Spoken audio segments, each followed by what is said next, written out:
we will move to the presentation on the integration on the laser source by Thierry Baron and Bertrand Zelag. And so we will start by Bertrand, who will present a way to integrate III-V hybrid laser on silicon circuits. Thank you, Christophe. Good afternoon, everybody. So my presentation is mainly focused on III-V on silicon integration for hybrid laser with a focus on CMOS process or CMOS compatible process. Yes, it's coming. So as previously explained in the initial presentation, so silicon photonics is now quite mature. Most of the devices used for typically here, transmitter and receiver, have been demonstrated in silicon photonics. The only missing part is the light source, the laser. So this is what you can see here in the yellow substrate.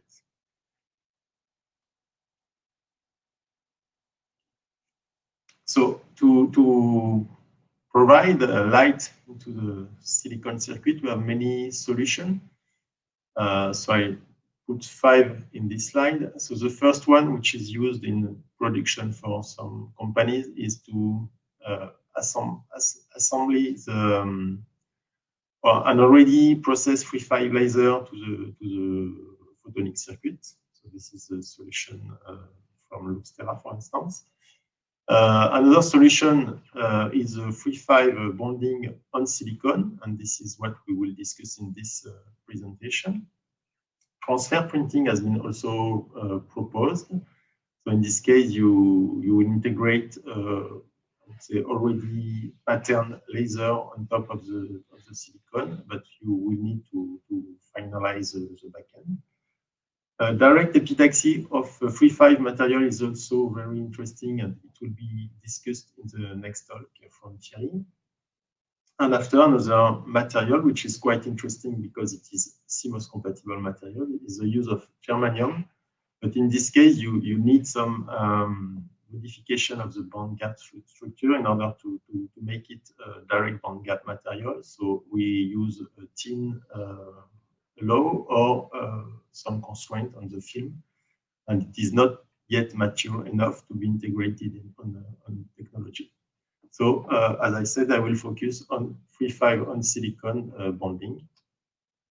So this slide is showing the 2 ways of bonding that exists. The first one is a direct bonding. Direct bonding is a spontaneous bonding without any material in between the surface and the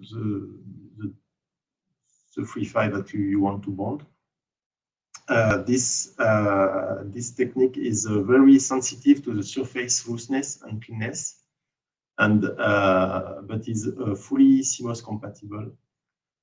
On the other side, on the right side, you can see the adhesive bonding solution. So in this case, you will use a BCB layer in between the silicon and the III-V material to remove and to be, I would say, more relaxed versus the surface roughness quality.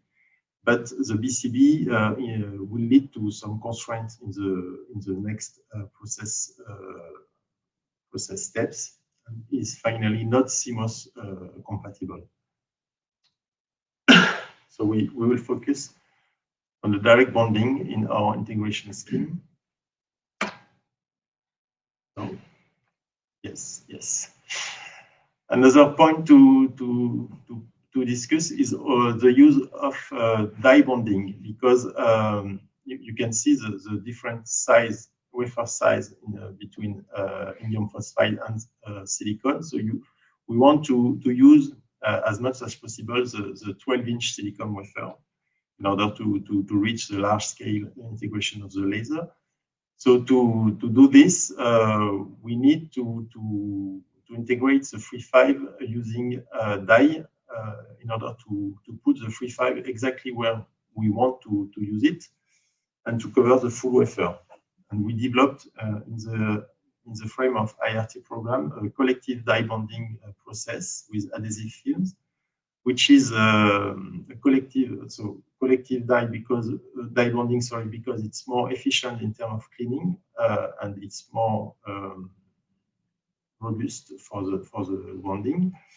It's also compatible with multi-die bonding, which is also an important thing if you want to integrate different wavelengths, or if you want, for instance, to integrate laser and other devices such as SOA or modulator based on III-V material.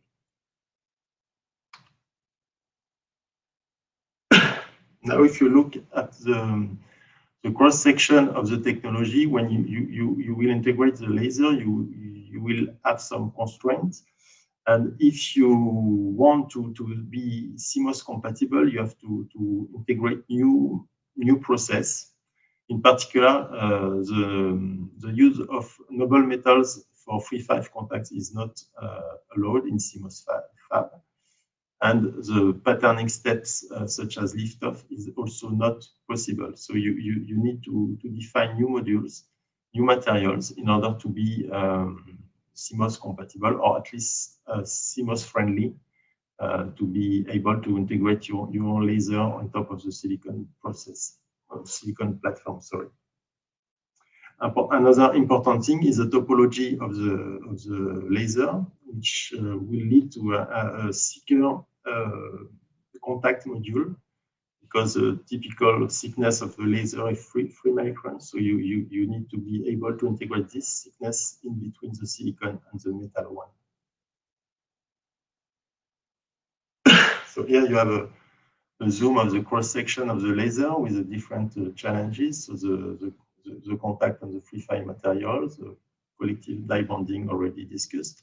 You may also need to have a localized silicon thickening in order to have a good coupling of the light between the silicon and the III-V material. The patterning is also an issue. And on top of this, you will probably need to have a multi-level planar backend of the line in order to connect all your devices in your circuit.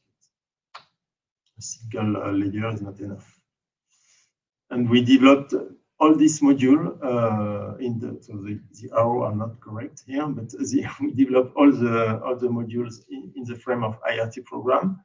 So we find some metallization system with different material, so all CMOS compatible in terms of treatment, post-treatment, and treatment, surface treatment. So we obtain a very good contact resistance based on titanium or nickel with various adjusted annealing treatment. We also developed the silicon localized thickening based on amorphous silicon and Damascene process. And you can see the back end of the line and the patterning of the III-V with the gain, the mesa area, and the silicon webcam underneath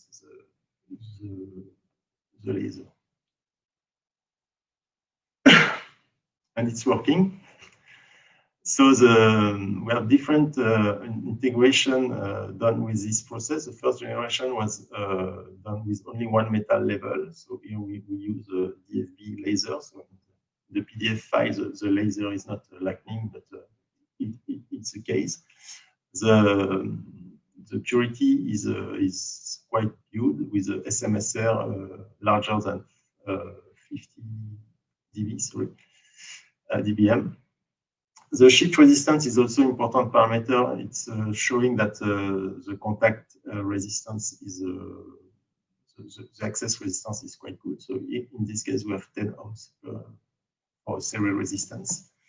And we have a second generation with 2 metal level with die bonding, and we obtained better results in terms of resistance. In this case, it is Fabry-Perot laser, and you can see that the resistance is now around 6 ohms, which is very, very nice. And the maximum current is also larger because of the use of the 2 metal levels, which is better for current injection.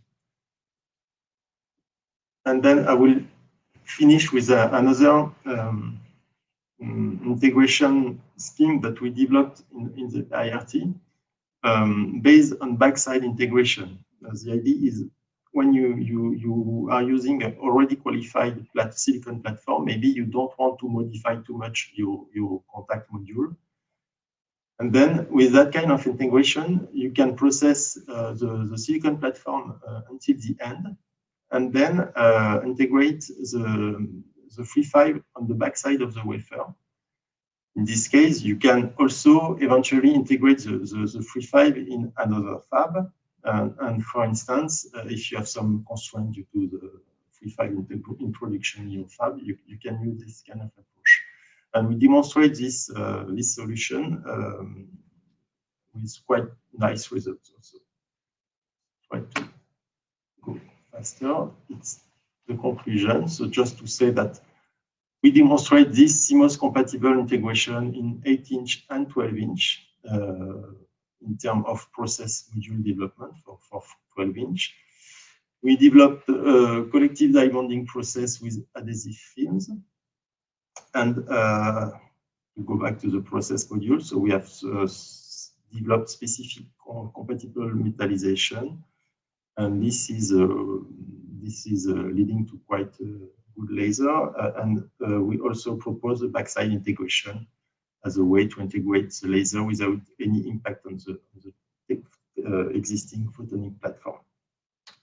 And that's all for me. Yes, just a few. Okay, so Thierry, you want to go on?